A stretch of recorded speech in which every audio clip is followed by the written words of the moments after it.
dando uma pincelada no livro há 50, quer dizer, 50 anos depois, né? Logo no começo, na carta ao leitor, Emmanuel faz assim, é uma das primeiras, né? Das primeiras linhas, ele fala assim: 50 anos depois das ruínas fumegantes de Pompeia.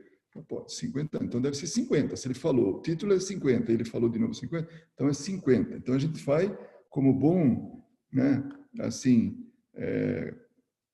como a gente acha que é assim, um compreendedor, né, do que diz, então é 50 é 50, não é 49, não é 51. Aí eu fui lá, né, no livro Há 2000 anos, e ele termina no ano de 79, né, 79 depois de Cristo. E aí, se a gente somar 79 com 50, vai dar 129. Aí eu devia ter pedido a calculadora para vocês trazerem, foi uma falha, né? Mas eu tô contando tudo, pode contar aí. Eu tô tá. contabilizando. Vai ficar gravado aí, então a gente vai. Vamos ver se vocês concordam comigo, né? Isso. Então, são 129, anos 129 depois de Cristo. O livro, 50 anos depois, ele começa... Depois de Cristo? Depois de Cristo? Depois de Cristo, né? Sempre, né? Então, sempre que eu digo assim, no assunto que nós estamos falando aqui, né? Então, nós vamos começar o livro 50 anos depois, no ano de 131. Então, vamos respeitar o título do livro, porque já pensou se ele falasse 52 anos depois, né? Não ficava tão bonito, né? 50 tá mais, né? Então, como o poeta muda até a gramática, então ele tem o direito de falar que, né, na aritmética dele lá. Então, até aí está de bom tamanho, né? Então, nós estamos aí no ano de 131. Bom, o Públio Lentulus e Pompílio Crasso morreu, desencarnou violentamente, tirado do coração e tal, no ano 70 depois de Cristo. Isso por ocasião do cerco de Jerusalém. Por sinal, a gente fica reclamando da pandemia, com tantas benesses que a gente tem, com tantos privilégios que a gente tem, né? Do ponto de vista assim, é uma pandemia, mas cá entre nós, não está faltando nada, né? Pelo menos para nós que estamos aqui, né? Então a gente não tem o direito de reclamar. E no cerco de Jerusalém, a cidade estava cheia de peregrinos, cheia. E ficou tudo lá enclausurado numa cidade. Vocês imaginam que não passou, o que não foi triste aquilo lá, o que não morreu de gente. Então foi um sofrimento terrível. Consta que foi mais de 1 milhão de pessoas que foram, né, massacradas, assassinadas, tal. Então, no ano 70 isso aí. Bom, lá pelo ano de 70, logo depois, eles se mudam para Pompeia. Quem? É o Públio Lentulus, né? Flávia e Ana, e vão para lá. No ano 73 depois de Cristo, Plínio Severus, né? Ele volta para Roma, porque ele foi transferido, tal, ele já estava recuperado, já estava melhor, um homem melhor, assim, tinha já largado da mulher lá que era um peso lá na vida dele, de meio mundo lá, né? Mas foi tal. E aí, em 78 depois de Cristo, né? Públio Lentulus já estava totalmente convertido ao cristianismo, ao lado de Flávia e Ana. Bom, aí vem em seguida o Vesúvio, a erupção e tal, ano de 79. Aí a gente pega 131, né? Subtrai 79, nós vamos ter 52 anos.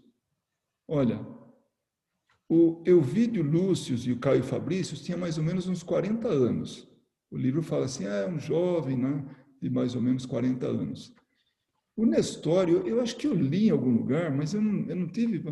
Parece que era 45 anos. É isso mesmo? Tá. Então eu tinha posto entre 40 e 50. 45. Então 45. Pegando os 45 anos do Zenestório, do Elvídio Lúcius, que era a encarnação posterior de Pompílio Crasso, né? Com mais ou menos 40 anos, está embutido os 52 anos, que é a diferença entre, que é os 50 anos depois, né? Então, vamos ficar tranquilos que todo mundo reencarnou na hora certa, ninguém pulou a matemática, nem a fila da reencarnação. E aí, inclusive, vem até uma observação que a Ana Paula fez, numa das últimas reuniões nossas, falar a respeito né, de que tinha visto, ouvido, alguma coisa assim, não me lembro assim com detalhes, mas sobre um tempo mínimo para reencarnar, né? E isso mostra para a gente, né, que não levou o quê? Levou entre 5 e 10 anos um preparo aí para a reencarnação. Mas eu ainda afirmo, não que eu afirmo, eu sugiro que a gente seja um pouco mais flexível, né? Porque cada caso é um caso. Tem espírito que está 1000 anos sem reencarnar e nem percebeu que desencarnou, né? Tem espírito que imediatamente, ele, dependendo da necessidade, que necessidade? Pode ser própria, pode ser coletiva, ele vai fazer a diferença. Essa turma voltou tudo de novo, quer dizer, não essa turma, mas boa parte voltou para poder ter novo capítulo na história do cristianismo, da alavancagem do planeta, da humanidade, na verdade, né? O planeta é físico, mas todo mundo entende, né? Então, essa é a nossa visão de que depende da necessidade. E aí a gente vai. Vai em seguida, demora um pouco. André Luiz, ele está quanto tempo no plano espiritual? Não se tem notícias que ele reencarnou, né? O Lísias, como nós vamos ver, em 30 e poucos, 32, quando é que foi feito aqui? Quando é que foi escrito o livro? Não sei mais, né? Mas ele, naquela época, fazia 40 anos que ele estava no plano espiritual, trabalhando em nosso lar. Quer dizer, trabalhando em nosso lar. Não sei se ele passou um tempo, passou um estágio naquela colônia de férias chamada umbral, né? Dependendo da nossa situação espiritual, né? Então, o Clarencio, estava comemorando o ano 141, que era o governador. Então, vai saber, né? Então, a gente conversa com o espírito aqui, ele fala assim, você tem ideia de quanto tempo eu estou aqui? Eu falei, eu não, né? Fala para mim. Ele falou, estou há séculos. Eu falei, tá bom para você. Mas que situação? Sendo inimigo público, sabe? Então, são coisas que... Então, essa era a nossa introdução matemática para a questão da reencarnação dessa turma aí, né? Ou pelo menos de parte dessa turma. Vai saber nós, né? Para a gente se juntar tudo. Isso até é bom a gente falar. Para que haja uma convergência de situações assim. Bom, digamos que nós somos um grupo que a gente veio com uma tarefa. Que tarefa é essa? Propagar a doutrina espírita. Digamos que essa é a principal tarefa nossa, né? Nada assim tão impossível, nada também tão fácil. E aonde? Nós vamos propagar num outro país. Puxa vida, agora já ficou um pouquinho mais complicado, né? A gente nem nasceu aqui, porque propagar alguma coisa no lugar que a gente já nasceu, né, já é um pouquinho mais, a gente conhece melhor o lugar, a gente tem um domínio sobre as coisas. Mas não, cada um veio. Uma veio de Rio Preto, outra de Uberlândia, outra veio de Sorocaba, de Campinas, do Rio de Janeiro, enfim. Tá. Olha que turma. Como é que nós vamos juntar isso aí, né? Mas um acabou de desencarnar. Vamos negociar. Então, vai lá, conversa. Então, reencarna. E aí vem outro, e vai. Sabe? Porque agora é o momento, que tem um casal pronto. Quem que é? Os avós, que já tem familiaridade com ele. Enfim, é toda uma arquitetura, né? Uma estratégia para que a gente finalize assim, num sábado à tarde, a gente aqui, à tarde aqui, né? Aí no Brasil, noite, a gente está aqui conversando. É só um exemplo para ilustrar. Então, dependendo eu, como gosto de brincar com as coisas, eu falo assim, a ocasião faz o ladrão, né? Então, essa seria a frase totalmente incorreta, né? politicamente incorreta, mas ou seja, dependendo da situação, nós precisamos estar ali. Muito bem. Nós falamos, agora vamos falar do livro, né? Senão a gente parte, né? O capítulo 2, dos 50 anos depois, o título é Um Anjo e um Filósofo. Alguém gostaria de falar alguma coisa? Eu tenho bastante que falar, mas se vocês quiserem, tem, né? Você deixa eles falar. Eu deixo, eu vou até desligar o microfone.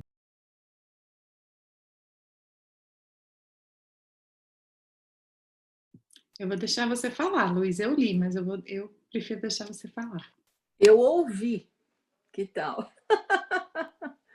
É a mesma coisa. É uma outra forma de receber. Manda bala. Então, mas é para falar sobre a história? Não, dá umas pinceladas, aquilo que para você foi importante, o que ressaltou, e se for o caso, até um pequeno resumo, se você achar conveniente. Se não todo o capítulo, uma pequena parte que chamou atenção. Enfim, é uma conversa, porque nós não vamos... Que cada um leia o livro e se delicie com cada frase, com cada palavra, cada situação, porque é uma viagem, é lindo. Então, o que eu me lembro, né, porque eu escutei, eu não sei se eles resumem no áudio do livro, mas foi um capítulo até rápido. E eles falavam sobre a conjectura, né, de Cláudia, acho que é Cláudia o nome dela, Cláudia com não vou lembrar o nome da escrava, para poder se infiltrar na residência de Alba, para poder já projetar uma vingança, né? E me lembrou muito tá vendo? Os nomes são complicados, me lembro, porque eu não tenho o livro para ler os nomes, eu só ouço, então o nome eu deixo passar bastante. Mas no livro anterior, aquela que estava sempre, que terminou maluca, esqueci o nome dela, gente, me ajuda. A que era vingativa, a que era amada da história. Fúvia, isso, Fúvia. Então, a Cláudia me lembra a Fúvia, agora, nos 50 anos depois, sabe? Não sei se é ela, né? Mas me lembra, é a mesma vibração que eu tenho quando ouço as coisas que ela falava. Mas, praticamente, o capítulo mesmo, eu acho que a principal mensagem do capítulo foi essa esquematização de Cláudia com a escrava para se infiltrar na casa de Alba para depois começar o plano de vingança dela com o marido que é... Como é que é? Esfúvio? Não, o nome do marido de Cláudia. Não. O marido... Lólio Úrbico. Marido de Cláudia não, desculpa, marido de Alba. Euvídio. Então é o... É o quê? Como? Euvídio. Euvídio, isso aí.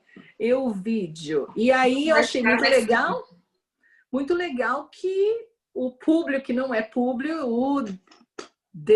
como é o nome dele? Nestório. Eu vou começar a anotar os nomes aqui num post-it para poder fazer referência. O Nestório, que pega, né, a Cláudia com a escrava no flagra, né, que as surpreendeu naquela parte ruim da cidade, fazendo as conjecturas, quando a escrava estava passando, dando um update, né, do que tinha acontecido. Foi assim que termina o segundo capítulo. Então, eu acho que o segundo capítulo é aquela preparação para o que vai vir, né? Vai começar a esquentar a coisa, mas o segundo capítulo foi muito assim, na minha opinião. E, novamente, aquela vibração de Fúvia, aquele ódio, rancor, vingança, aquelas coisas todas já se esboçando, né, para acontecer. E uma coisa que eu notei também é que ela maltratou Nestório de cara, né? Ela maltratou, sai para lá, escravo, esquece que eu existo, esquece que me viu.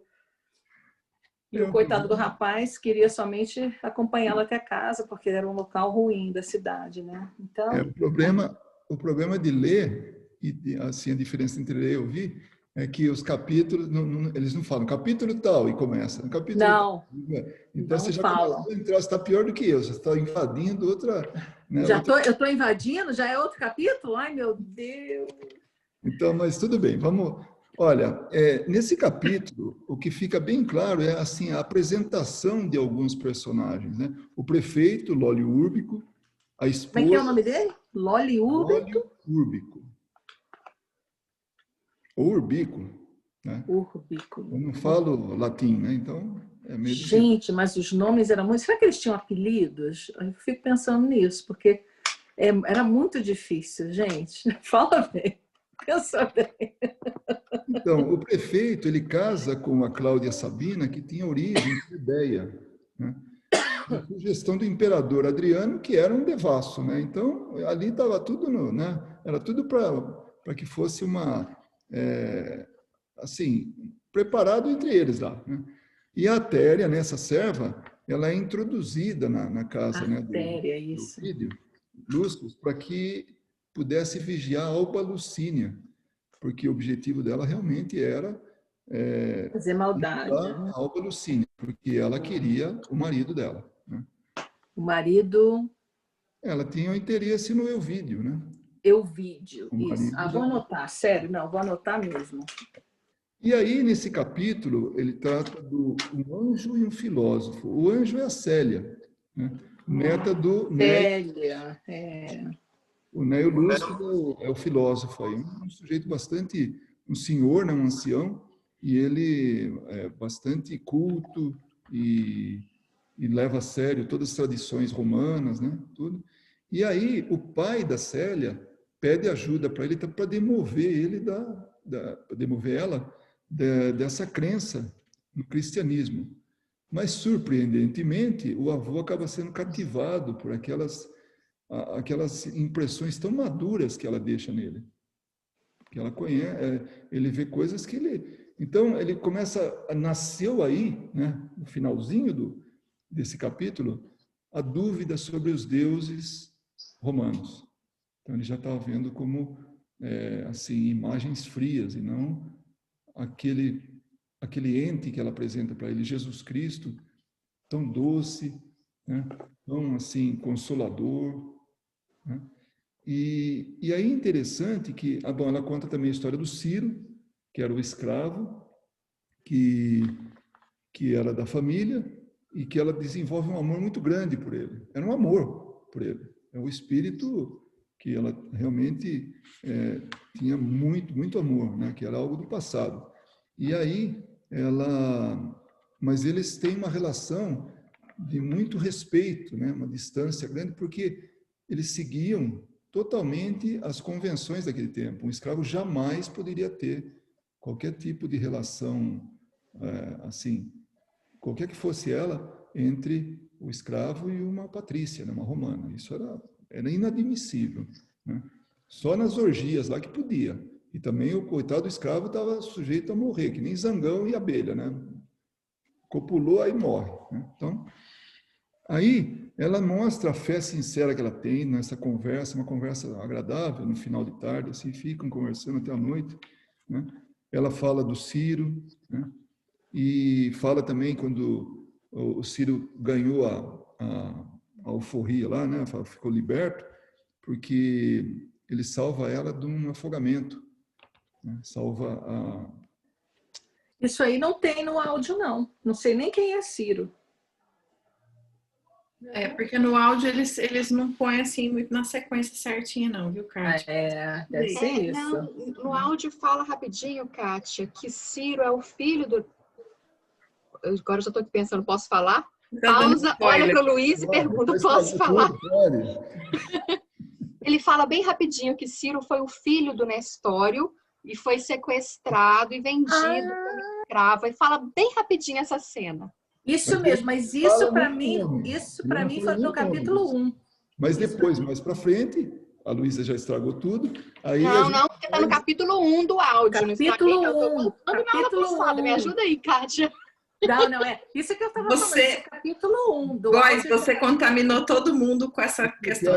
Eu estou aqui, ó. Vou pegar o meu título de bocudo e passar para alguém. Bocudo é ótimo. Kátia, toca aqui, ó, porque nós voltamos no capítulo passado, não adianta. Isso é capítulo 1. Agora, tem uma coisa que esse capítulo não é fala, capítulo 2. e que agora nós vamos ter agora uma antecipação do futuro. O capítulo fala, tá? Olha só, eu vou ler a frase que ela fala. A Célia antecipa o futuro fazendo uma observação para o avô dela. Entretanto, caro avô, não desdenharei a realidade dolorosa do sacrifício, sabendo de antemão que a sua taça me está sendo reservada. Não fala mais nada, Luiz, deixa a gente ler. Já vai dar para perceber que... Porque Emmanuel, ele fala, logo no começo, ele fala, esse livro não é história de um homem, o do Públio Lentulus, mas sim de uma mulher e o valor dela. Então, na verdade, esse livro, ele foca na menina, na Célia. Então, e que é fantástico, é algo assim realmente que eu vou parar só por aqui. Então, era essa o que eu acho que resumiria, eu daria assim uma... bom, vocês cortaram, né, a minha fala, mas eu vou falar aqui, né, que o Ciro, ele foi liberto porque ele salvou a filha do Elvídio, tá? Então, e aí um dia, um belo dia... Eu não sabia disso. O Elvídio percebe eles numa conversa o que para ele era íntima, vai ver, só estava do lado ali, a 1 metro de distância, a 6 pés, né, como dizem aqui, 6 pés de distância, e aí estava numa conversa, pronto, aquilo serviu para ele ir para o sacrifício. E o interessante é que o Ciro não tem nada contra, ele não desenvolve nenhum ódio, nada, nem pelo Elvídio, nem pelo algoz dele, né, que sacrificou ele e tal. E pede, inclusive, para Célia não agir da maneira oposta a ele, para perdoar, para tudo. Então, isso é uma grandeza espiritual imensa, né? Então, mais para frente, a gente vai ter até umas lições assim sobre o Ciro, né? Porque a gente vai desenvolver mais isso aí, vai ser muito interessante. Mas é isso. Podemos partir Acho que a Paula queria falar alguma coisa. Não, eu tô aqui. Ana Paula. Eu só queria falar, assim, eu não sei, eu sei que eu já ouvi o áudio e li o livro.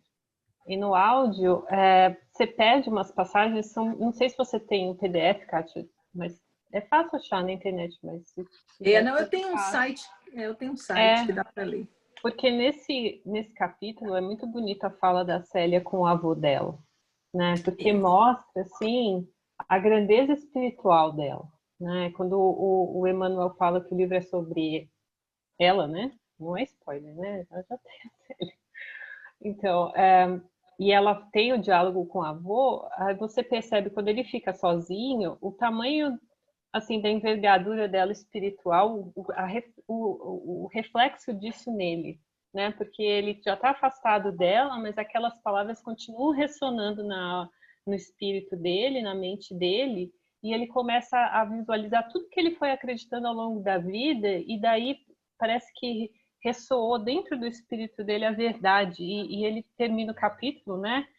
Angustiado, né? Porque daí vem a esposa dele e tira ele da angústia, né? Para ir dormir, etc. Mas ele é angustiado de saber que tudo que ele acreditava é o princípio, né?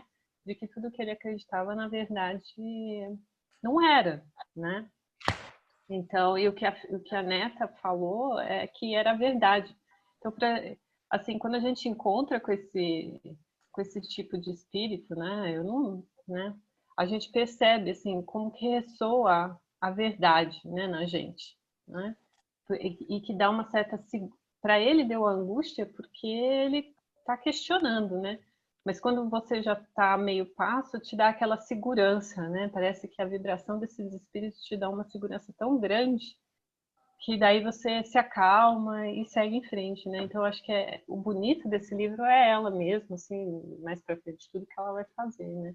Mas prestar atenção nessa personagem, eu acho que é muito bom. Você tira muitas lições, né, do diálogo dela. Ela só pode ser a Lívia, né? Não precisa confirmar, mas ela só pode ser a Lívia.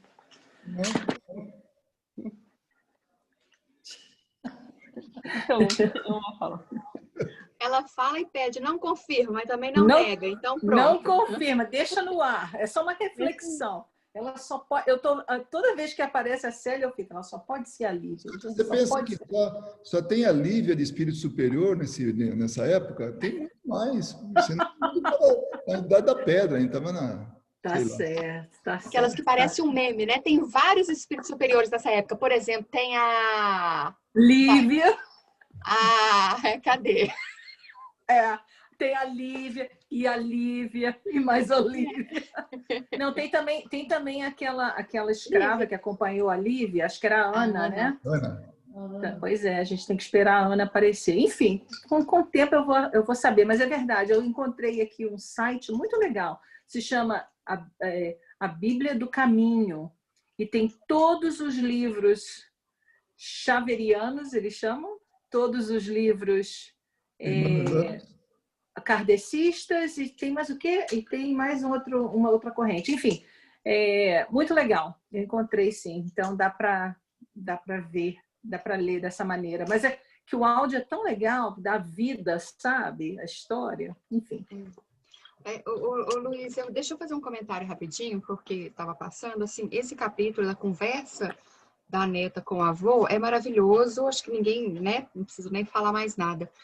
Mas uma coisa, um comentário que você fez aqui agora que chamou a atenção, foi que, a princípio, uma pessoa ouviu uma conversa do Ciro, interpretou dessa conversa, né, tipo assim, através de uma pequena parte da conversa, criou um novo contexto, toda uma história que muda totalmente a trajetória. E quantas vezes nós não conhecemos apenas uma parte da história de alguém e também não fazemos a mesma coisa, né? Então, assim, através de um pequeno, né, de um olhar nosso, e às vezes cheio de conceitos e preconceitos, e baseado nas nossas crenças e interpretações, a gente pode mudar toda uma história, e às vezes a gente aponta os outros como errados, culpados, né, e tantas coisas. Então, assim, quando eu vi esse capítulo, eu me reconheço totalmente nessa pessoa, né, que mudou totalmente o contexto. Então, assim, como que o falar, quando a Célia começa a dizer o que realmente aconteceu, e a gente pensa assim, nossa, mas a pessoa interpretou errado e olha o que virou, né? Então, assim, como que isso é tão comum desde sempre? Mas e quantas vezes nós não somos esses que interpretam errado alguma coisa com certeza. E pode... Isso mesmo, eu estava pensando exatamente isso. Muito bem, vamos passar então para o André Luiz? Então, de Roma, nós vamos passar para o plano espiritual, né? Nessa colônia chamada Nosso Lar, uma colônia de transição, assim, né, para que aqueles que vão eu anotei até algumas coisas aqui, em algum lugar. Essa colônia, para aqueles que são recebidos e também para aqueles que vão reencarnar.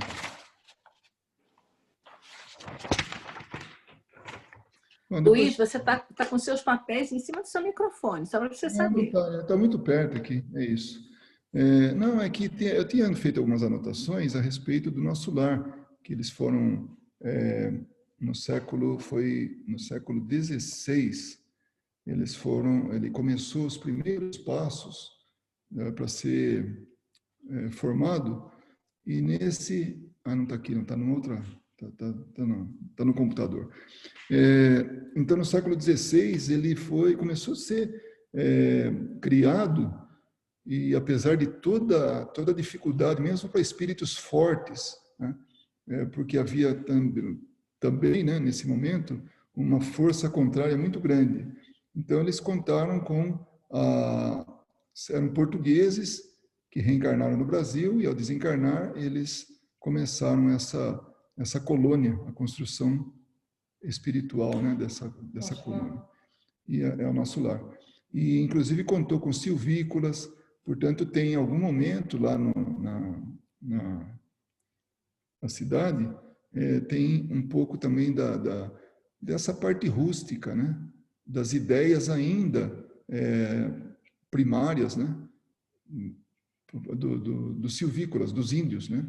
Então, por isso que ela pode ter uns resquícios ainda disso. Mas também foi trabalhado junto à concepção de construção dos europeus, né? Bom, então, a gente talvez vá, eu acho, aqui mais para frente. Mas a gente já viu André Luiz, né, ser resgatado, tudo, e agora ele está dentro tudo que ele passou e toda aquela, né, aquele sofrimento dele. E eu vou agora dizer só um pouquinho a respeito da minha opinião. Eu achava que umbral era algum lugar onde a gente simplesmente a gente não passava por uma necessidade e pronto. Mas depois eu percebi, lendo, tem até um livro do Caibar Schutel, que ele fala umbral, né? Ele fala que tipo de espírito há no umbral e qual que é a necessidade. É como se fosse assim um descarregar de energia. É como se um amadurecer de um fruto numa árvore. Então, é necessário passar por lá, porque vai preparar o espírito para que ele possa receber ajuda, para que ele possa passar para um outro estágio, né? Então, essa é a necessidade. Então, não é um lugar, aquele inferno que as pessoas vão sofrer. Então, não, é um fio terra que vai descarregando essa energia ali. Então, no momento certo, os trabalhadores espirituais eles vão retirando esses espíritos que já estão no momento de serem retirados, ou dentro de uma necessidade, até perdendo forma e tudo. Então, eles são removidos. Se alguém tiver que falar alguma coisa, interrompa, porque daqui eu nem sempre consigo ver, tá bom? Então, agora esse capítulo 5, nós vamos ver o 5, 6, o 7 e 8, recebendo assistência, né? Então, aqui a gente já começa a ver o Lísias cuidando do André Luiz. Tem algumas tomadas aqui, eu tenho algumas ilustrações que são do livro, do filme Nosso Lar, né? Então, aqueles que já assistiram Nosso Lar vão poder ver assim, vão sentir familiaridade aí, né? Aí ele vai, se apresenta, né? O Lísias fala que ele é o assistente do Henrique de Luna. O Henrique de Luna é aquele médico que, num capítulo anterior, na verdade, o capítulo 4, ele analisa, o André Luiz fala dos problemas que ele tem e tal, e dá o veredicto, né? Dá o diagnóstico, na verdade, que é quase um veredicto, né? Sem dúvida, é um suicídio inconsciente, né? E aquilo derrubou André Luiz. Nossa, foi a morte. Mas ele falou de um jeito amoroso, como alguém que fez alguma coisa equivocada e que agora vai ter que consertar. Só isso, né? E André Luiz queria, porque queria que esbravejassem com ele, ofendessem, tal.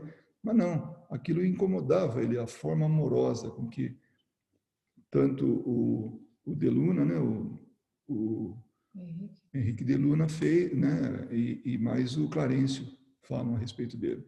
Então, o assistente Henrique de Luna, né, diretor do setor lá, ele designa o Lísias para fazer o tratamento dele, para cuidar dele. Então, ele se chama de visitador dos serviços de saúde. Interessante isso, né? E aí ele vai e diariamente vai fazer passes, vai tratar do André Luiz, vai acompanhar, enfim.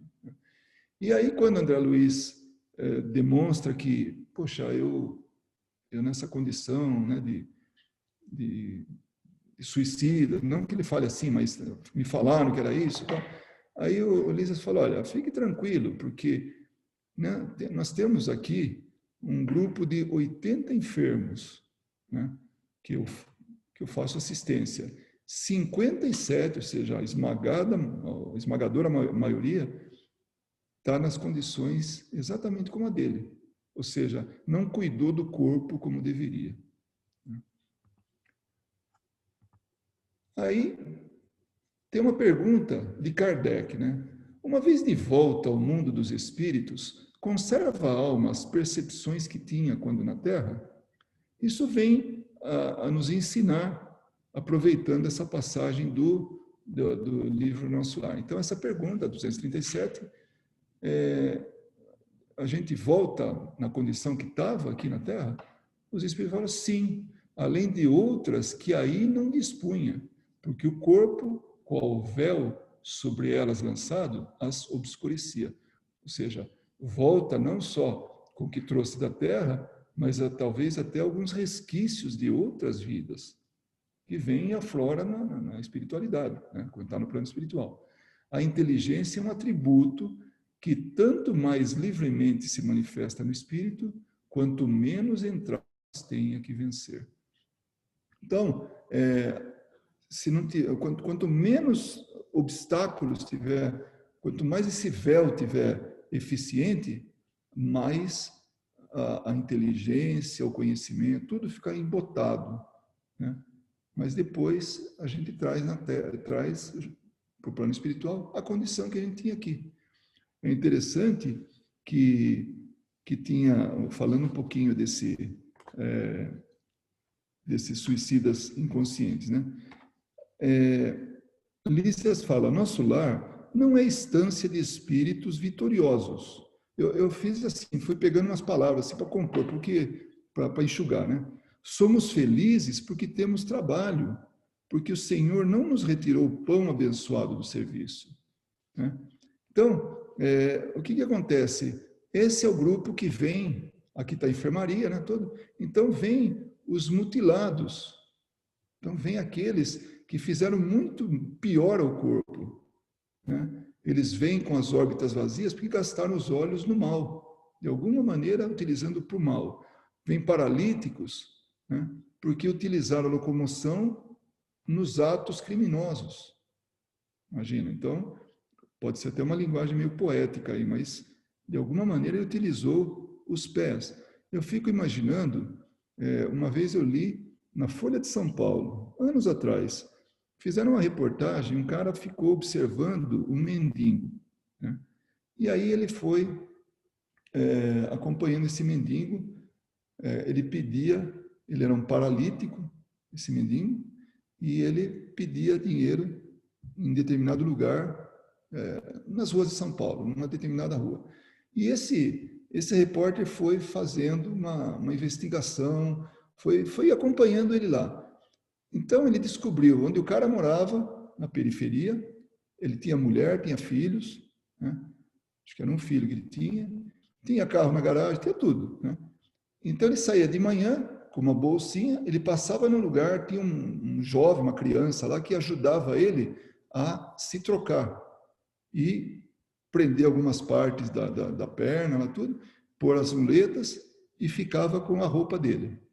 Aí ele trabalhava o dia inteiro como pedinte e depois ele retornava, aí o menino ajudava ele lá, dando a roupa, e ele voltava para casa, como um trabalhador normal. Então, era um trabalho dele. Então, seguramente, esse estaria encaixado nesse paralítico aí, que utilizou mal a locomoção, né, das pernas e tudo, né, em atos criminosos, né? E também chegavam os loucos que praticaram aberrações sexuais, né? Então, aí aquilo que nós falamos, né, logo aqui, um pouquinho antes, né? Somos felizes, Lísias falando, somos felizes porque temos trabalho e alegria habita cada recanto da colônia, porque o Senhor não nos retirou o pão abençoado do serviço. Olha que bonito isso. Ultimamente eu tenho falado que a gente não precisa se preocupar, porque aqui a gente pode ter desemprego, mas no plano espiritual a gente jamais fica desempregado. Vai ter sempre trabalho para a gente. Aliás, aqui também tem, né? Mas fazendo só essa comparação, né, material com o espiritual. Então, nós sempre vamos empregados. Claro que cada um decide o chefe, né? É para o mal ou é para o bem. Então, a gente... então, aqui Lísias, ele está ilustrando essa coisa. E aqui ele fala, não seria justo, porque ele estava conversando com o André Luiz e falando sobre aquilo que a gente promove, que é como o paralítico lá que fez mau uso das pernas, paralítico no plano espiritual.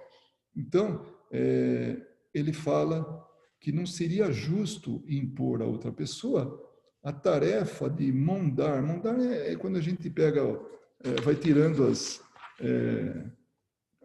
separando as coisas que não servem. Até é muito utilizado para videira, né? Então, você monda a videira, você vai tirando aqueles galhos que são desnecessários, né? Então, nós não podemos, não é justo que a gente imponha a outro a tarefa de nos limpar, de resolver nossos problemas. O campo que semeamos com espinhos, com as próprias mãos. Então, o resultado, quando a gente chega no plano espiritual, a gente vai ter o resultado do que a gente plantou. O que foi que a gente fez que vai mostrar quem que a gente é em termos espirituais. Aí já não tem mais nada de material. O material é um recurso. Aliás, tudo é recurso para a evolução nossa. Tudo. O que a gente estiver vendo aí à nossa volta é recurso. Isso no nosso campo de visão. Se a gente parar e pensar um pouco mais adiante, trabalho, família, local onde a gente está, enfim, tudo isso é recurso de crescimento espiritual. Então, quando nós vamos lá para o plano espiritual, a gente vai estar fazendo mostrando quem que a gente é. E é triste o fato da gente, muitas vezes, dar muito mais valor para as coisas efêmeras, que certamente não vão nos ajudar em nada na partida nossa, porque não vai nos acompanhar, né? Em detrimento de uma coisa efetiva, uma coisa realmente definitiva.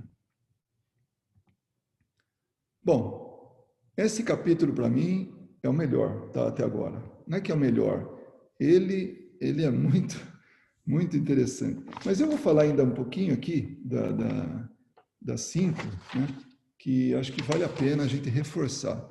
Voltando então só um pouquinho aqui nos trabalhadores do nosso lar. Então, Lísias, né? Porque às vezes a gente tem essa mania de... Não, às vezes não é isso. Às vezes a gente pensa, poxa, nós tivemos a oportunidade de conhecer a doutrina espírita, mas e outros? E a grande maioria? Será que não tem injustiça aí no meio? E aí Lísias fala uma coisa muito interessante. De novo, eu montei aqui a frase, tá? Com os pedaços, tirando algumas coisas assim. As religiões convocam as criaturas ao banquete celestial. Ninguém que tenha aproximado da noção de Deus pode alegar ignorância. Incontável o número dos chamados, mas onde é que estão? Quem que atende os chamados ao chamado?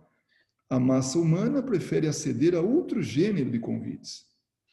Gasta-se a possibilidade nos desvios do bem, agrava-se o capricho, elimina-se o corpo físico a golpes de irreflexão. Resultado, milhares de criaturas retiram-se diariamente da esfera da carne em doloroso estado de incompreensão. Multidões erram nos círculos imediatos à crosta planetária, constituídas de loucos, doentes e ignorantes. E aí forma aquela egrégora, né? Aquele grupo enorme, aí dá um título de umbral, que na verdade nem é um lugar, se for pensar bem. É uma agremiação de sofrimento, né? De dores, até que vai diminuindo aquilo para poder ser resgatado.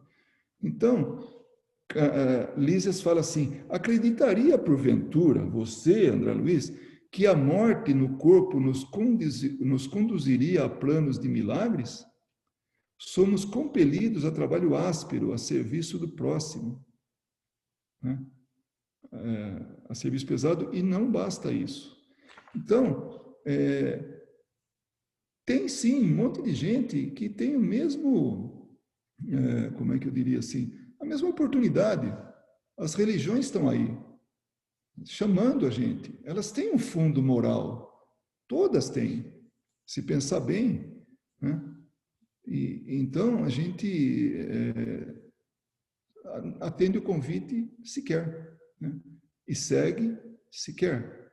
E tem a própria consciência nossa, mas também nem sempre a gente atende. Então, nós somos os detentores da decisão, né? E claro que ninguém, as pessoas não estando assim, digamos, preocupadas com isso, quando retornam, quando ele falou erram, né? Ficam errantes nesse caminho de loucura, nesse caminho aí, como ele falou, né? De ignorância, de doença. Então, agora sim, vamos passar para o próximo lá, que é o capítulo 6. Esse capítulo tem por título Precioso Aviso.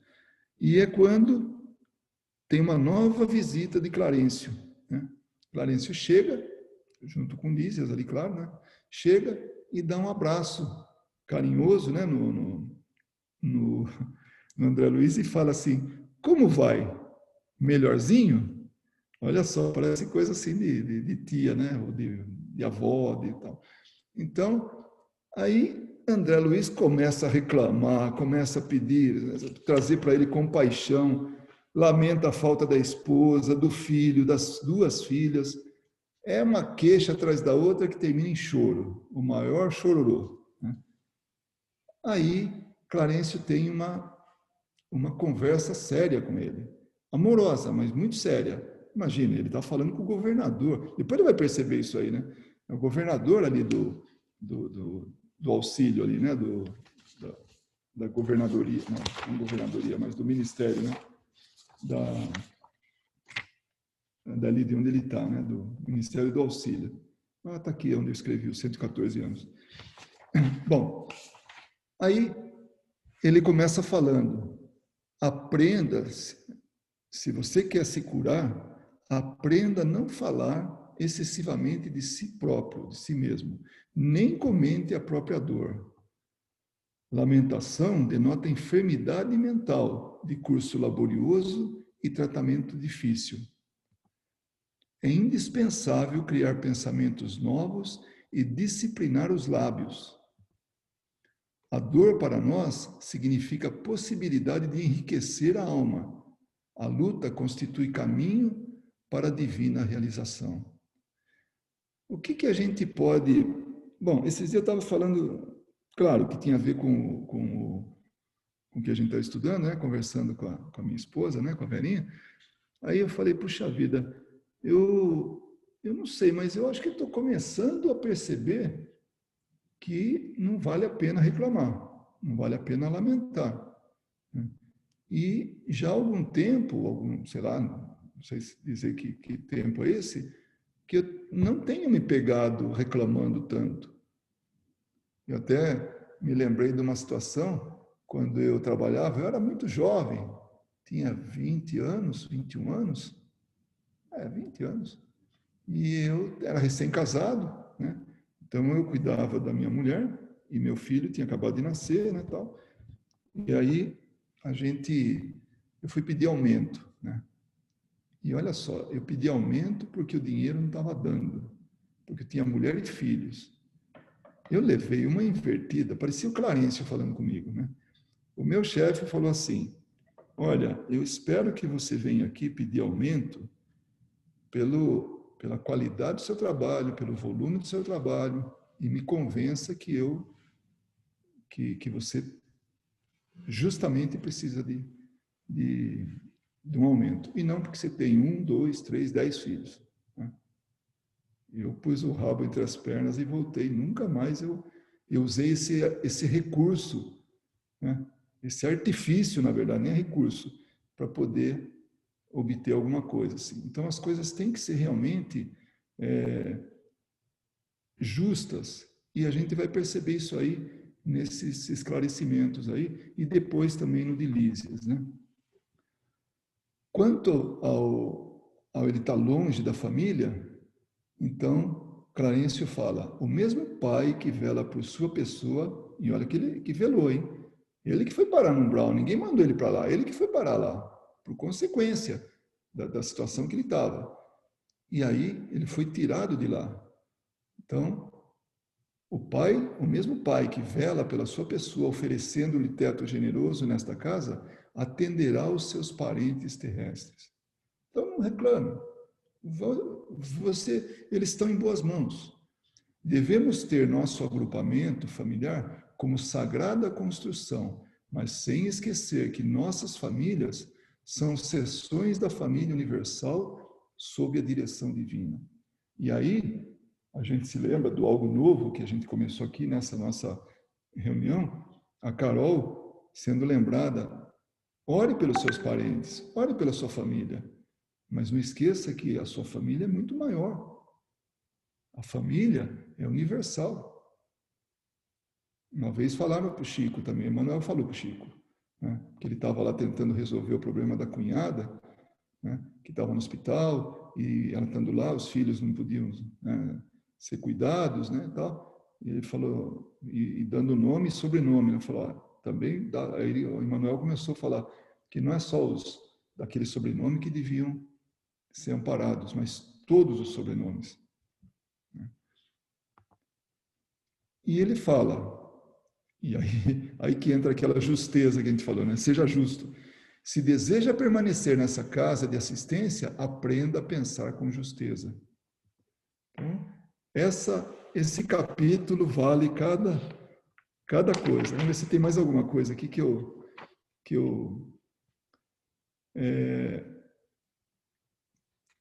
Então, aí, ele, no final das contas, sobre o capítulo 6.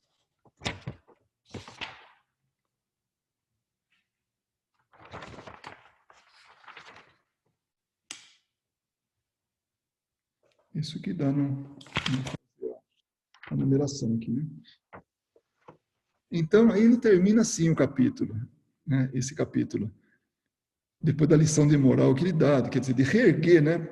Aprumar, né? O André Luiz, ele volta a perguntar de maneira muito assim, paternal. Então, como passa? Melhor? Ou seja, a mesma pergunta de antes, está melhorzinho? E aí, André Luiz responde, naquele mesmo instante, né? Que vai bem melhor para compreender a vontade divina. Então, ele aprendeu a lição.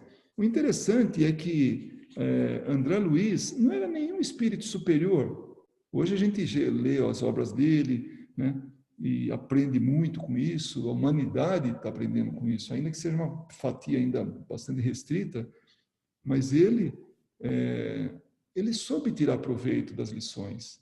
Então, tudo isso que ia acontecendo com ele ia acumulando, ele ia aproveitando. Então, essa talvez seja uma das maiores lições que André Luiz nos dá. Qualquer um de nós podemos... Eu acho que não, tá? Porque a gente está fazendo tudo por merecer uma recepção um pouquinho melhor e tal, para já ir para uma enfermaria lá mesmo, né? Mas se numa situação que talvez anterior, que a gente fosse para um umbral, então ia passar tudo o que passou, exatamente tudo que ele passou. O sofrimento, a dor, as acusações, enfim, tudo aquilo, né? Mas ele foi humilde, soube pedir, depois ele foi transferido para aquele quarto de enfermaria, para o hospital, foi para o nosso lar, e aí cada coisa ele foi aprendendo, e depois ele vai registrando nos livros os progressos dele, o aprendizado dele, e compartilha com a gente. Então, isso é uma grande lição, porque nós, onde quer que estejamos, nós temos possibilidade de sermos, assim, de aproveitarmos a lição. Né? Luiz. Oi. Antes de ir para o próximo capítulo, esse capítulo do Clarencio, aquela frase, né, que ele fala, reclamação, né, é sinal de problema mental, né, doença mental, distúrbio, alguma coisa assim que eu não vou me lembrar. Isso é muito forte, porque é para a gente parar e refletir mesmo. Eu acho que foi colocado aí realmente para a gente refletir na importância do pensamento, né? Porque quando fala em distúrbio mental, a gente pensa logo, é uma pessoa que está, sei lá, louca, uma pessoa que está fora de si, uma pessoa que hoje, né, com tantas doenças desse cunho, né, que a gente tem conhecimento. E a gente não se dá conta de que uma coisa tão rotineira na nossa vida é tão prejudicial quanto a reclamação e o pensamento negativo. Porque a partir dele, a gente tendo a responsabilidade, o entendimento da importância do pensamento, que ele afeta a nossa vibração, o nosso sentimento e nos leva a tomar atitudes, e com isso nós temos consequências dos nossos atos, um gesto impensável de 1 minuto pode comprometer uma encarnação inteira. Se me levo a pensar, a supor, né, como a gente estava falando no começo, né, Luiz, você, um julgamento, a gente supõe uma história e eu posso matar alguém por conta disso, eu posso cometer um crime por conta disso. Então, realmente, a base é o pensamento. E ele tem toda a razão de nos alertar nessa parte do livro, que é um problema muito sério. E que eu acho que se todos nós parássemos para vigiar os nossos pensamentos, muita coisa na nossa vida seria diferente. Não só de resultados, de coisas que temos, mas até mesmo com a nossa própria saúde, né? Porque a gente sabe que o pensamento vai influi, né, na nossa saúde. E uma das coisas que aí tomando para hoje, né, com essa notícia que a gente recebeu hoje e tal, que eu falei para vocês, né, nossa, eu já comecei a pensar o pior, né? Eu falei, não, pera, o que eu desejo? O que eu quero? O que vai me trazer paz? O que vai me trazer tranquilidade? É ver a minha mãe com saúde, é ver a minha prima recuperada, é ver todo mundo bem, é ver a humanidade melhorando. Então eu tenho que pensar naquilo que eu quero e não reclamar e agradecer, porque a gente vai ter que tirar um ensinamento disso, né? Todos que estão passando.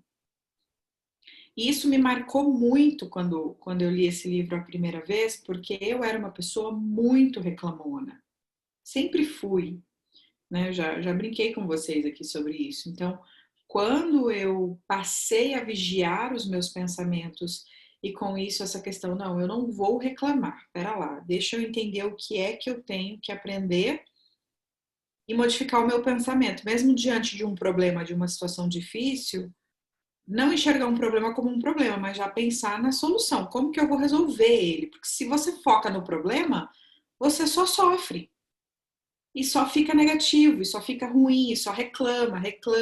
E a partir do momento que se tem um movimento de focar na solução, o problema em si ele já é insignificante, e ele leva a gente a tomar outras atitudes, inclusive um simples fato de eu, e aí voltando ao exemplo de hoje, né, de eu chegar a tomar um banho e falar, não, eu vou melhorar aqui minha vibração, vou me alimentar, a Luísa fez uma comidinha gostosa, falei, vou comer, vou tomar um banho, vou me arrumar, vou ficar bem, porque é assim que eu vou conseguir contribuir com as minhas vibrações, com os meus bons pensamentos, e até para me ajudar, porque se eu for ficar reclamando, se eu for ficar achando por que isso está acontecendo com a minha família, e aí volta lá, né, no que você acabou de dizer, não são os Silvas, não são os Ribeiro, são todas as pessoas que estão passando por isso, que são importantes, que merecem as nossas preces.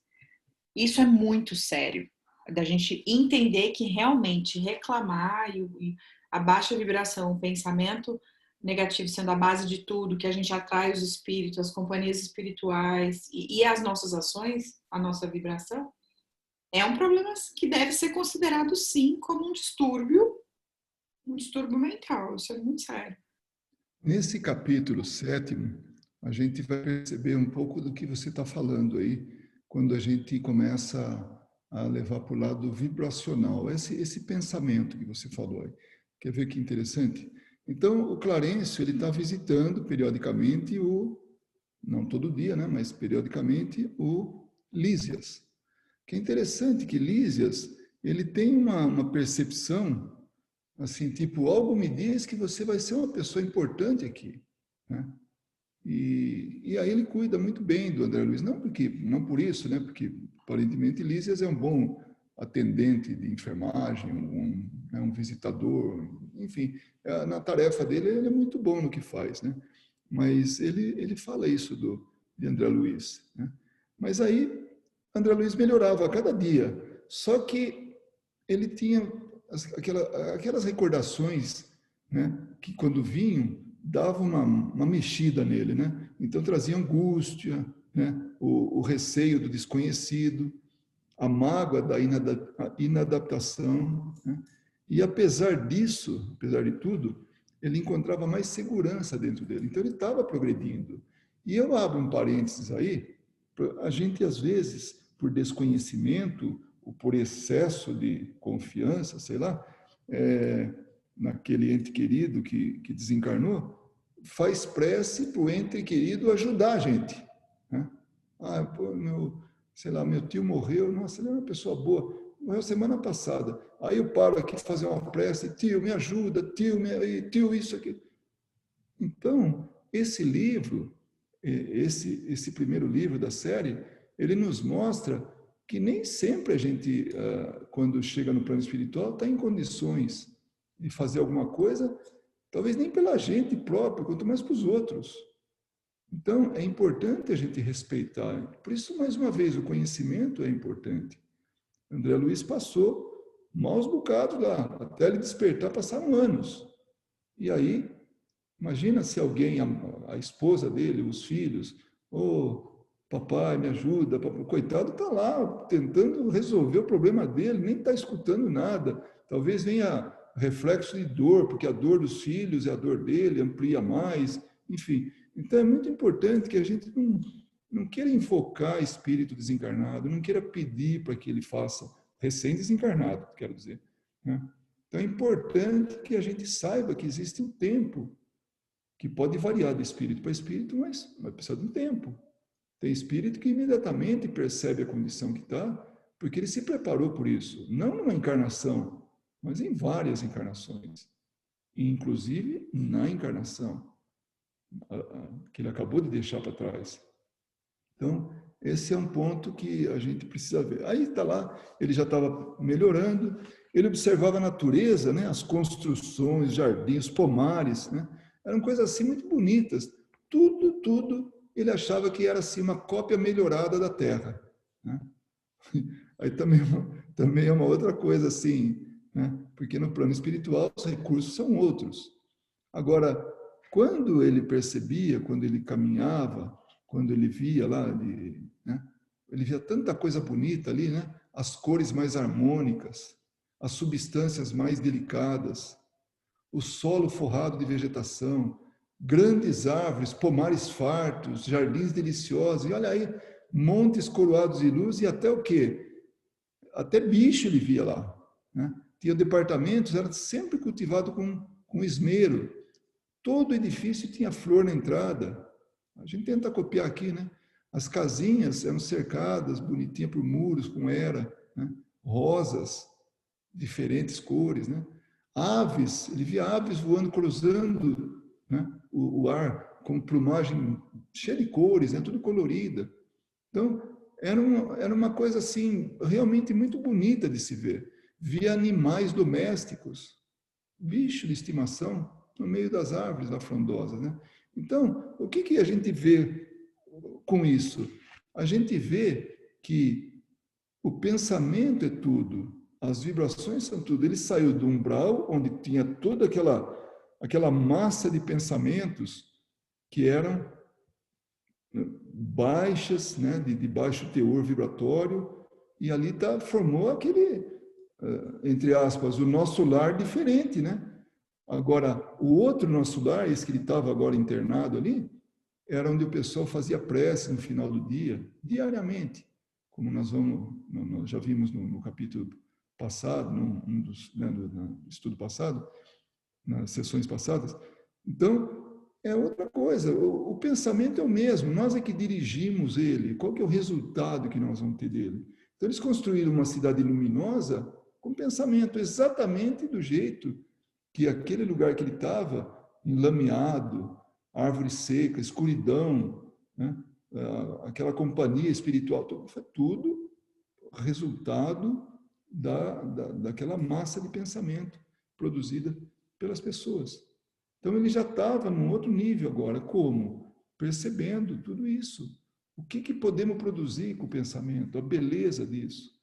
Eu sempre me vem à mente a gente retroceder no tempo e lá, sei lá, 5.000 anos atrás, 10.000 anos, não, 50.000 anos atrás, aqui na Terra. Aí a gente vai de fora, pega uma nave espacial e tal, e com a visão espiritual a gente olha a Terra, azul, linda, né? Não tem nada assim à volta dela, só a natureza irradiando a beleza, as vibrações específicas da natureza. Aí a gente daquela nave começa a perceber, vai passando os anos, e aí o homem vai chegando, e claro que está chegando gente que precisa ser melhorada. Então, tem pensamentos e atitudes correspondentes. E aí a gente começa a ver aquela vibração em torno da Terra totalmente diferente, ou piorando, né? Então, aquela aura, né? A psicosfera do planeta já começando a mudar, e talvez a gente já não veja mais as cores azuis, espiritualmente falando, né? E vê sim aquela massa, né? Aquela nuvem escura, e só em pontos onde o homem não está é que tem uns buracos ali que dá para ver um pouquinho mais assim a superfície da Terra, espiritualmente falando, tá? Construção da ignorância. Né? Que é a construção do pensamento, da ignorância, da forma de ser e tudo. Então, o que é a nossa tarefa? É mudar o comportamento da humanidade a que nós pertencemos, para que a gente possa mudar a psicosfera do planeta. Porque enquanto ela estiver maculada por nossas vibrações, nossos pensamentos, vai ser isso. Vai ser aquilo que a gente estava discutindo com tanto fervor numa das reuniões nossas aí, né? Aquele povo ainda bastante ignorante, tendo atitudes totalmente ignorantes.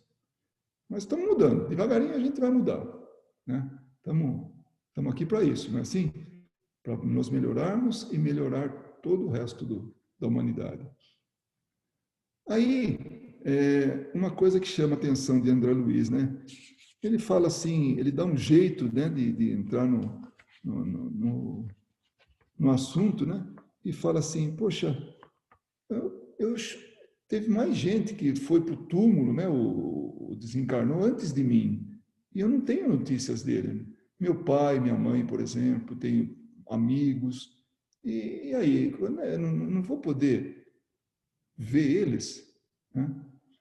Daí o Lísias fala, claro que vai ver, e mais cedo do que você espera, né? É que agora não é o momento. Aliás, muita gente nunca se apartou de você, esteve sempre junto de você. A sua mãe, por exemplo, ela acompanhou até o momento que precedeu o seu desencarne, o tempo que você passou pelas cirurgias e tudo. Depois, quando você foi lá para o local que você estava, lá no umbral, ela nunca desistiu de você. Ela esteve sempre junto. Ela pediu no nosso lar oportunidade para você, de ajuda. Pediu para o Clarencio para ajudar. E o Clarencio ia pessoalmente lá, como foi, né? Quando ele despertou.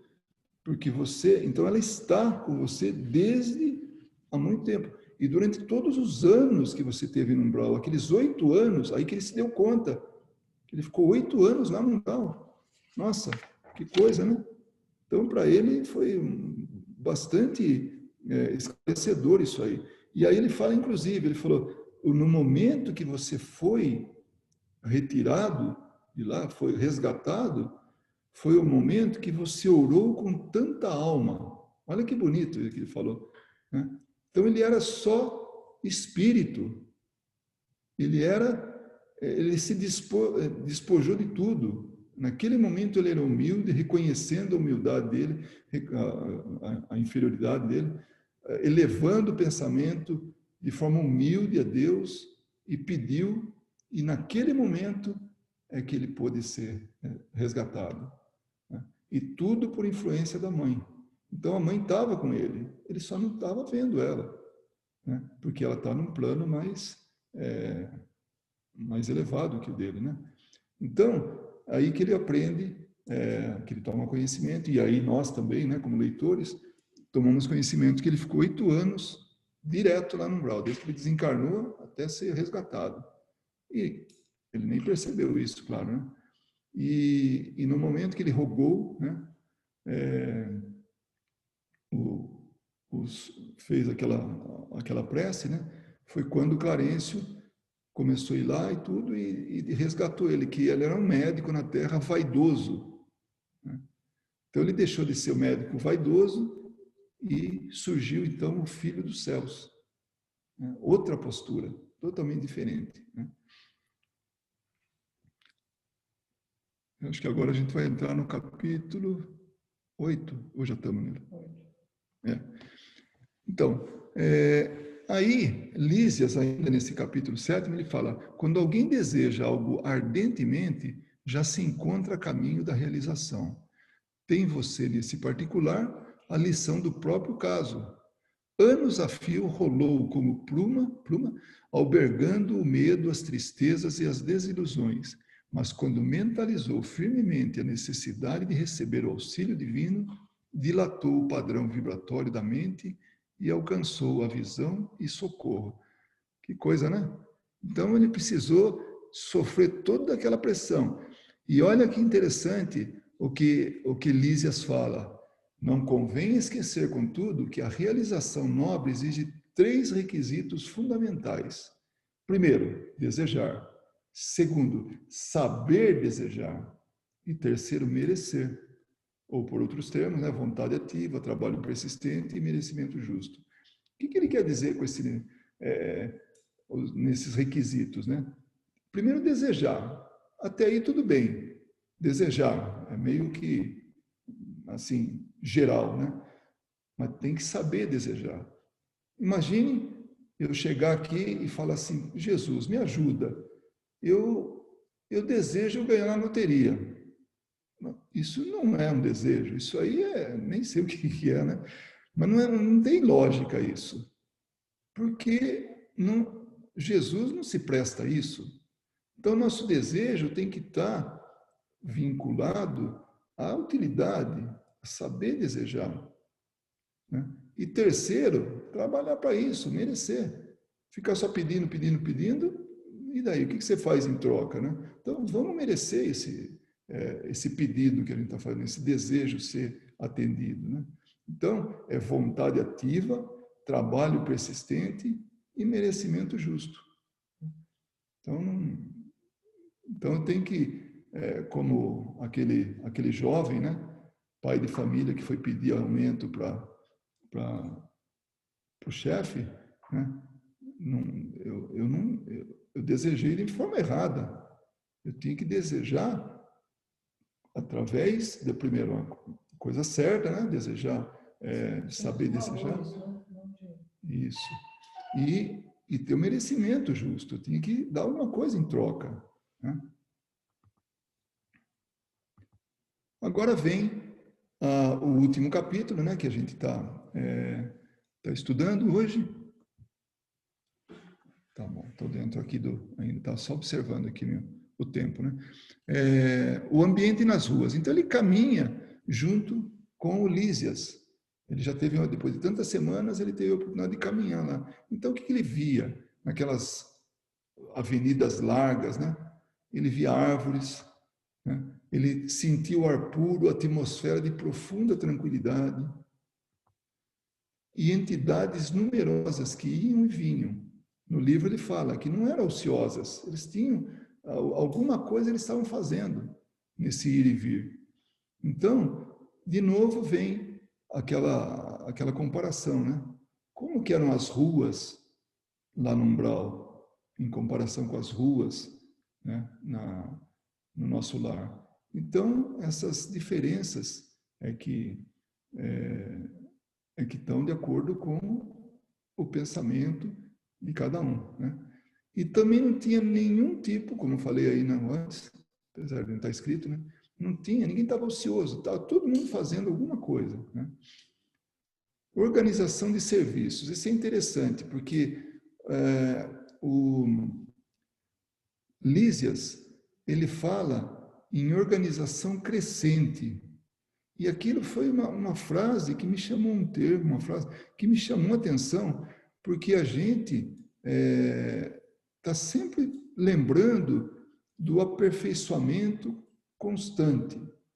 A gente progride, a gente vai cada vez mais se melhorando. E a organização no nosso lar é o resultado, desde o século XVI da Terra até agora, num crescente de organização. Então está cada vez melhor. Então ele descreve que a colônia ela é o resultado de trabalho e realização que está dividido em 6 ministérios. Cada um tem 2 ministros. Então, portanto, 12 ministros. E os serviços mais grosseiros, que são da regeneração, são os mais assim grosseiros e vão até os mais sublimes, que são da união divina. Eu relacionei aqui, como tem acho que tem um mapa aqui, vamos ver se tem. Bom, está aqui também eles, né, no próprio slide aqui, né? Então, os que estão mais próximos das esferas terrestres são o Ministério da Regeneração, o Ministério do Auxílio, o Ministério da Comunicação e o Ministério do Esclarecimento. Olha que interessante, então, tudo a ver com encarne e desencarne, né?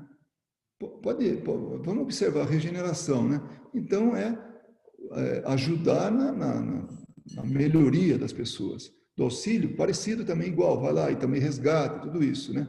Da comunicação, é o que tem que estar falando com todo mundo ali. E o do esclarecimento. Se eu vou reencarnar, eu preciso do esclarecimento. Eu acabei de desencarnar, eu preciso do esclarecimento, para que eu possa melhor aprender as lições ali. Já os outros 2 ministérios, da elevação e da união divina, então eles estão relacionados mais com a elevação para passar para um outro plano, né? E o Ministério da União Divina é esse que já começa a trabalhar na direção do planeta. Então, esse já tem. Então, são essa escalada, né? Então, a grande massa, que é o grande número de ministérios, que está junto à Terra. E os outros 2 ministérios relacionados com assuntos do plano superior. Ministério do Auxílio, né? Que é esse que ele está ali, onde Clarencio está há 114 anos. Então, eu tinha falado para vocês, aqui está escrito, vamos ver se eu não perdi nada, né? O nosso lar foi fundado por portugueses desencarnados no Brasil no século XVI. O Brasil foi descoberto no século XVI. Então, desde na primeira hora, né, que o Brasil começou a ser povoado por outros espíritos que vieram da Europa, então, a partir dali, já se formou uma colônia, né? Essa colônia espiritual, que é uma das colônias, é uma das cidades espirituais.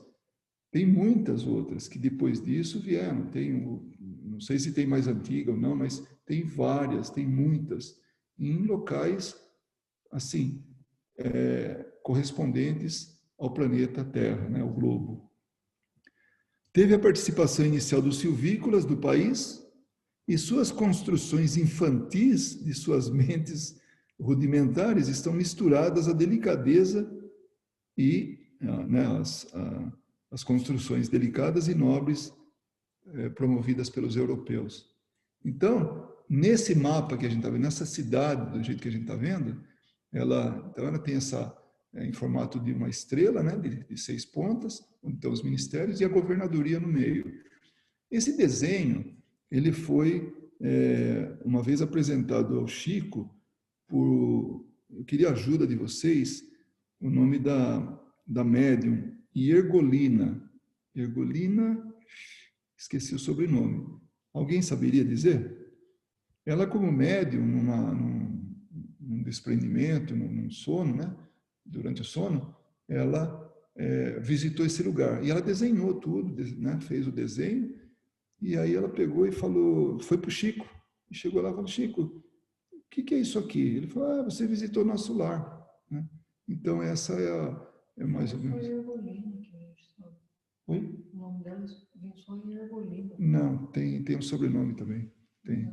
é uma médium, né, mineira, e na próxima eu fico devendo essa informação, tá bom?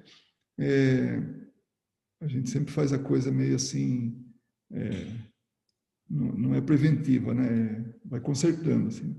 E o Lísias, ele lembra que ele está há 40 anos no nosso lar. Então, como eu já falei, né? O ministro Clarencio está há 114, ele está há 40 anos ali, naquele lugar. Então, o nosso lar, lá eles ouvem rogativas, selecionam as preces, preparam reencarnações terrenas, organizam-se turmas de socorro aos habitantes do umbral. Quer dizer, estamos falando do Ministério do Auxílio, desculpa, não o nosso lar como um todo. Esse é um departamento, né? Ou aos que choram na terra, estudam-se soluções para todos os processos que se prendem ao sofrimento. Então, olha as atividades do auxílio que está nessa ponta de baixo aqui, né? Está bem próximo dos dizeres aí das atividades do Ministério do Auxílio, cujo governador é o Clarencio, naquele ano, há 114 anos. Então, uma outra informação a partir de Lísia é: nenhuma organização útil se materializa na crosta terrestre sem que seus raios iniciais partam de cima. Então, tem essas colônias, né?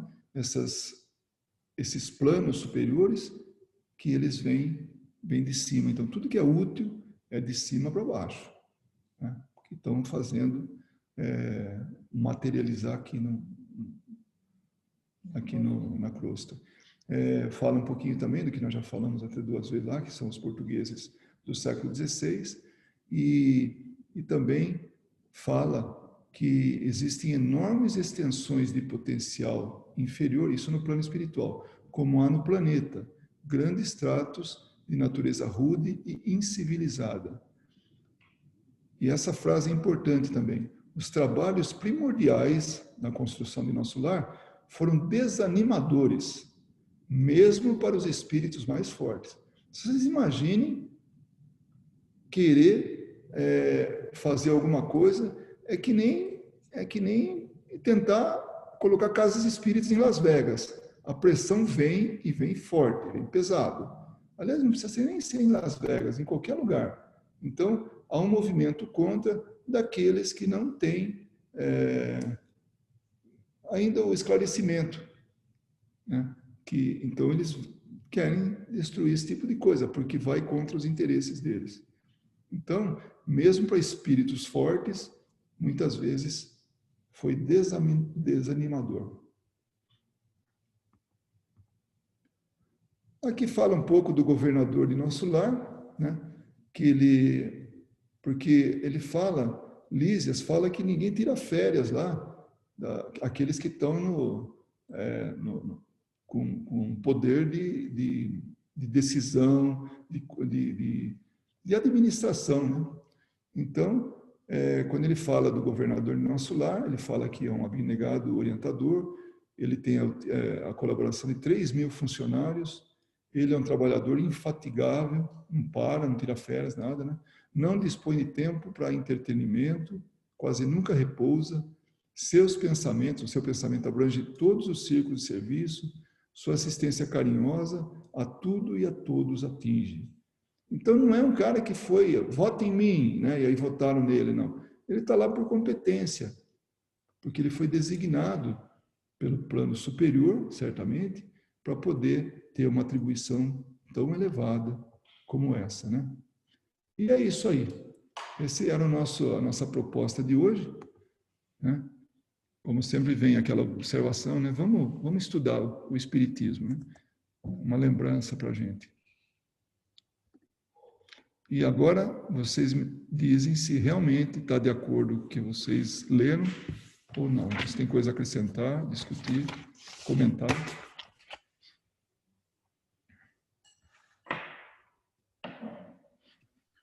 Para mim, assim, é que todas as vezes que estudo, já é a terceira vez que eu estou fazendo esse estudo, e a gente sempre tem visões diferentes, né? Pontos de vista diferentes. E sempre tem uma forma de trazer esse ensinamento para a nossa vida, assim, para aplicar, né? Acho que pelo menos assim, para mim, acho que todos esses livros que eu estou relendo, depois que eu comecei a estudar Livro dos Espíritos, Livro dos Médiuns, a gente aprofunda mais no Evangelho, e aí você vem com uma obra dessa, vai fazendo muito mais sentido. Por isso que o estudo ele tem que ser conjunto, né? Principalmente baseado em Kardec, né? A questão do Evangelho que a gente não pode perder de vista nunca.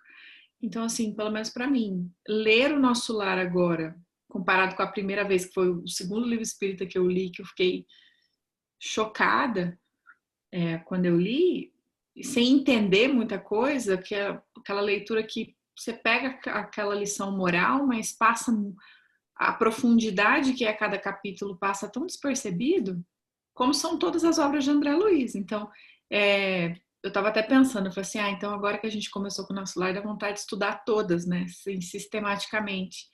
E eu já li. A única que eu não li foi a Evolução em Dois Mundos. Aí, com o conhecimento que eu estou começando a adquirir agora, Livros dos Espíritos, Médiuns, se eu for ler essas obras de novo, eu vou ter uma visão totalmente diferente de todas elas e me deixa assim com mais vontade de estudar, porque é muito conhecimento, é muita coisa que a gente precisa adquirir para melhorar, né? Muito bom. Eu confesso que no começo, que eu nem conhecia tanto as obras básicas, e quando eu li Nosso Lar, que pulou na frente, né, furou a fila, né, e tinha realmente, em alguns momentos, eu achei até meio surreal. Nossa, isso aí está parecendo ficção científica, né? Mas hoje, depois da gente ter tido assim, tantas oportunidades de abrir a visão, os horizontes, então a gente percebe que tudo vai, sabe, tá de acordo, não tem nada ali fora do lugar, são informações que vêm complementar as coisas básicas. Essa que é a verdade. Você sabe que eu concordo com a Carol, quando ela diz que... E contigo também, Luiz, né? Quando ela diz que lendo agora faz um sentido totalmente diferente, porque eu li o Nosso Lar há muitos anos atrás. Nossa, eu era adolescente. E agora lendo, relendo, na verdade, ouvindo, eu consigo captar coisas que eu não captei na época, né? E, Luiz, engraçado que as coisas que você comentou nos seus slides são as anotações que eu fiz dessa leitura, que eu fiz anotações por capítulo. No capítulo 5, tem uma coisa que eles falaram que eu acho que você não colocou nos seus slides, que eu também, e que eu gostei muito, que eu queria comentar, que é uma frase assim: quando as lágrimas não se originam da revolta, elas sempre constituem remédio depurador. Aquilo me deixou, eu fiquei pensando muito nisso, sabe? Eu falei, meu Deus, e é isso mesmo, né? Porque há lágrimas diferentes, há lágrimas de revolta e há lágrimas de agradecimento, me dá força, me dá coragem para eu conseguir vencer nessa prova, não é? E aí aquilo... Isso é muito importante que você falou, Kátia. Sabe por quê? Porque esses estudos que a gente faz, o Livro dos Espíritos, o Livro dos Médiuns, agora esse, né, o Nosso Lar, ele só tem realmente um valor, ele só vai trazer, acrescentar alguma coisa, se nós, com antecipação, a gente se envolve com o livro, com o capítulo, pelo menos. E depois, quando a gente vem agora e discute, e pode compartilhar isso, porque nós vamos ler de novo aqui no ar, né? Claro, claro. Pontos importantes para, né? Segundo quem está falando. Aí, de repente, vem você e contribui com uma opinião, né? E vem e fala, né? E outro vem também e complementa, que nem agora eu estou vendo aqui, né? Só agora que eu estou vendo o chat, a Iergorina Cunha, que ela desenhou a colônia do Nosso Lar após o sonho. Obrigado, Luiz. Inclusive, ela tem aqui tem um link que é para a gente, eu vou até copiar para ver depois, apesar de que eu vi numa outra fonte, mas vou ver nesse aí também agora. Tá? Então, se puderem copiar e depois explorar, né? Então, é isso. Esse estudo, assim como qualquer outro, é a gente antecipar na leitura, no estudo do capítulo, e dos capítulos, aí vem e contribui. Realmente, eu li isso aí, não coloquei, porque eu estou seguindo o padrão pré-estabelecido das transparências, dos slides aí, né? Mas, e acrescento alguma coisa por fora, tal. Mas não dá para completar tudo. E essa sua colocação realmente é muito boa, porque a lágrima é que nem o saber pedir ali, né? Saber desejar. Ela tem que ter um propósito, tem que ter uma função. Senão, ela é totalmente desnecessária e até mesmo prejudicial. O quão bonito é aquela parte, né, que Lísias fala para ele, não, se você pedir, pede ardentemente do teu coração, né, que vai acontecer, né? Então, assim, realmente adquirir esses conhecimentos acaba que traz um conforto maior, né? Vai somando um conhecimento com o outro, você vai colocando as coisas juntas, assim, a sensação que dá é que as pecinhas vão se encaixando, as coisas vão ficando mais claras do entendimento para a gente ter mais resignação, força, falar assim, ó, vamos seguir porque tem um governador aqui que o negócio tá sendo presidido, né? A gente não tá à deriva, né? Não estamos soltos assim, falando assim, nesse mundão de Deus aí, falando assim, ó, o trem tá bagunçado. Não tá bagunçado, não. Né? Eu acho que não é um spoiler, mas assim, no livro Libertação, que eu não sei qual depois do nosso lar que o Emmanuel faz um prefácio do livro, e nesse livro ele fala a importância de ler as obras do André Luiz. Ele conta uma história do peixinho que saía de dentro de um lugar todo fechado, vai, experimenta, vê o mundo, e daí ele volta para contar para todo mundo. A história é muito bonita. E é mais ou menos isso que o Emmanuel fala que são as obras do André Luiz, né? É a nossa oportunidade de conhecer algo que o André Luiz só conheceu depois que desencarnou, né? E a ideia que eu tenho é que ele passa por tudo isso para se preparar mesmo para a próxima reencarnação dele. Então a gente está vendo você lendo, né, as sequências do livro, você vai vendo o amadurecimento dele como espírito, o conhecimento que ele vai adquirindo para se preparar. E acho que a gente não pode assim, tirar isso da mente, que talvez lendo tudo isso a gente também está se preparando para conduzir essa encarnação que a gente está. E é um conhecimento muito grande quando você alinha ele com o Evangelho, né, do Kardec. Quando você vai tirando dali esse conhecimento moral, né? Porque às vezes a gente se perde nas obras do André Luiz com as coisas mais, não vou dizer mística, não é isso que eu quero dizer, mas as tecnicalidades das coisas, né? Porque a colônia era assim, porque a colônia era... E o mais importante do livro é o conhecimento moral que ele vai adquirindo ao longo da caminhada dele, né? E a gente tem que se prender nisso, porque é isso que realmente importa, né? Porque a ideia de como são as coisas lá pode ser que hoje não seja mais daquele jeito, né? Então é importante a gente ver essa interação, né, com a espiritualidade, principalmente nessa questão do pensamento, né, que você estava comentando, que é tão importante. Ontem, o José Carlos de Luca, ele fez uma live, né, vamos dizer assim, e falou sobre essa importância do pensamento, como que é tão importante. Eu até recomendo vocês assistirem, muito boa, assim, o que ele falou, meia hora que ele falou muita coisa. E é nesse ponto que às vezes eu tô lendo, acho que eu tô lendo alguns trechos, né, para ser honesto, mas assim, eu acho que eu tô lendo pela 4ª vez e não é a mesma coisa, né? Então eu acho que esse que é o ponto que eu queria falar. É isso mesmo.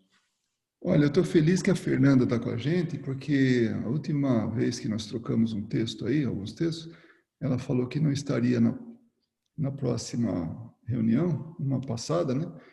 Mas ela estaria no nosso lar. Eu fiquei com medo que ela tivesse desencarnado e fosse que era a do nosso lar. Então, estou vendo ela aí, então estou mais... Doris, quem te aguenta? Eu tô por aqui, tô como ouvinte. Bom, nós estamos agora no momento, aquele momento da discussão ferrenha de quem vai fazer a prece, né? De encerramento. Eu posso fazer? Pode fazer.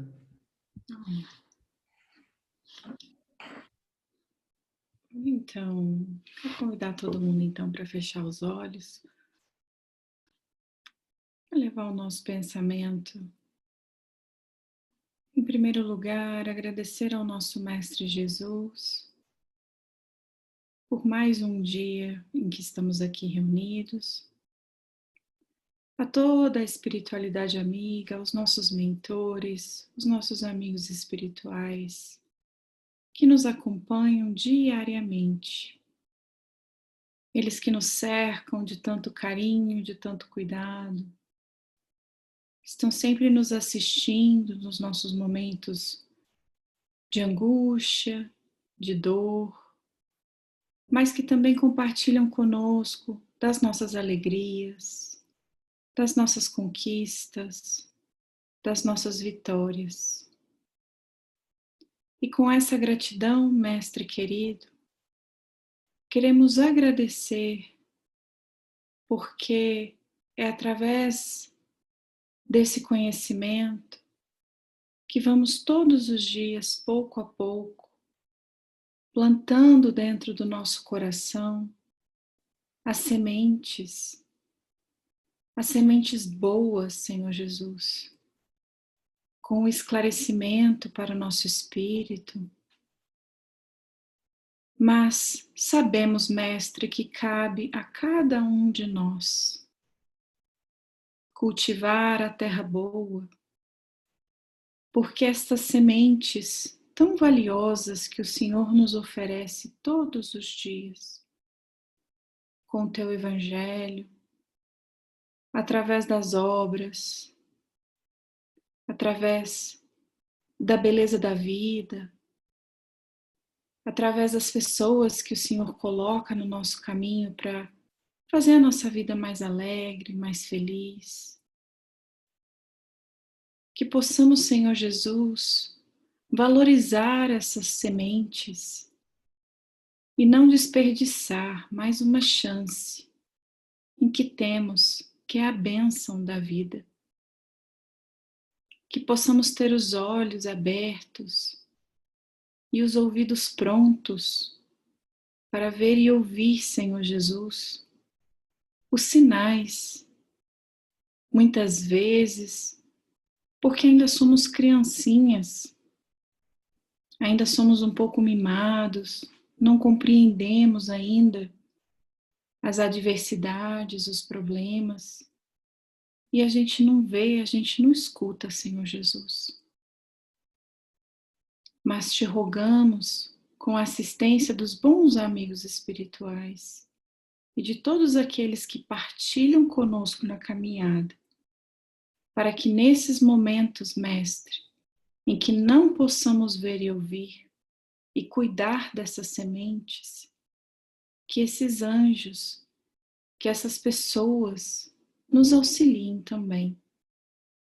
E que possamos sempre, Senhor Jesus, retornar ao caminho, à posição do bom jardineiro, para que desse nosso coração, Senhor Jesus, dê frutos dessas sementes, onde quer que estamos, onde quer que o Senhor nos coloque, para ser testemunho, para trabalhar, para auxiliar, para constituir o que quer que seja, que esteja na nossa programação, que possamos ser sempre instrumentos de amor, de alegria, de bom ânimo.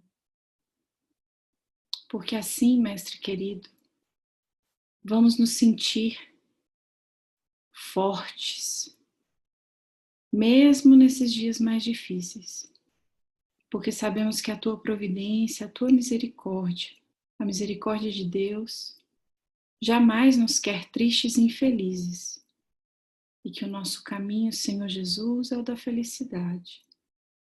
Então que possamos sempre ter um sorriso no rosto, um pensamento de bom ânimo, e levar a nossa vida, Mestre Jesus, fazendo todo o possível, com todos os recursos que o Senhor nos oferece, para poder germinar essas sementinhas no nosso coração.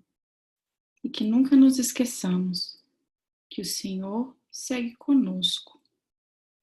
Visita, Mestre querido, cada um dos lares, abençoa cada um de nós que aqui estamos hoje, mas como já aprendemos também, a todos os lares, Senhor Jesus, a todos os que estão enfermos nos hospitais, a todos que passam fome, frio, sede, a todos os corações que sofrem pela falta de amor, por todas as famílias, Senhor Jesus, que falta a Tua palavra, o Teu Evangelho, a Tua calma, a Tua paz. E rogamos também por todos aqueles que estão desencarnando, os que estão encarnando, para iniciarem aqui uma nova jornada.